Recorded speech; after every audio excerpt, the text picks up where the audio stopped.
helping to make your life easier. Local every day. When you are bothered by allergies, you might receive steroid injections to help symptoms.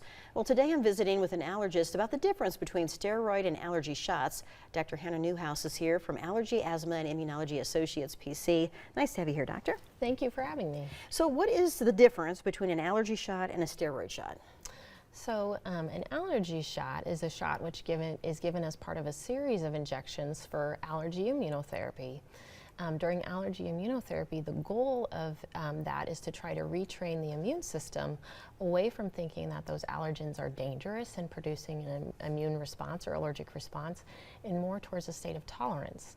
And so the way that we do that is by giving a small amount of that allergenic protein in each allergy shot to a patient over a series of time. And so they can get allergy shots anywhere between every 1 to 4 weeks for 3 to 5 years, depending on the schedule. And so it's very good at producing long-term response to those allergens, so it's very effective. So a steroid shot helps to decrease inflammation for the short term, but it helps to decrease that inflammation right then, but it doesn't decrease the long term, the cause of that inflammation. And the steroids do have more side effects, and so with that, we try to limit steroids whenever possible for patients. Okay, what would be some of the side effects?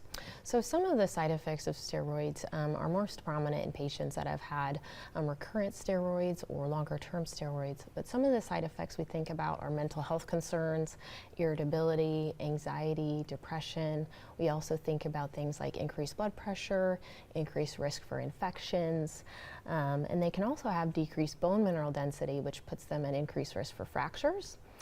And then there's also something called adrenal insufficiency, where your body stops producing its own steroids because it's used to getting steroids from the outside. And so, in general, because of those side effects, we try to limit that whenever possible. Okay, so if someone needs to have maybe allergy shots or a steroid shot, they would come to your office and you determine what's best for them in their situation, right? Yep, that's perfect. And again, steroids would be for the short term, if someone's really suffering and they need some relief. Right, yep. Okay, perfect. All right, so if people need more information on this, they can just come and give your office a call. That's perfect. Right. Thank you, doctor. And for more information on Allergy, Asthma and Immunology Associates, PC, just go to 1011now.com.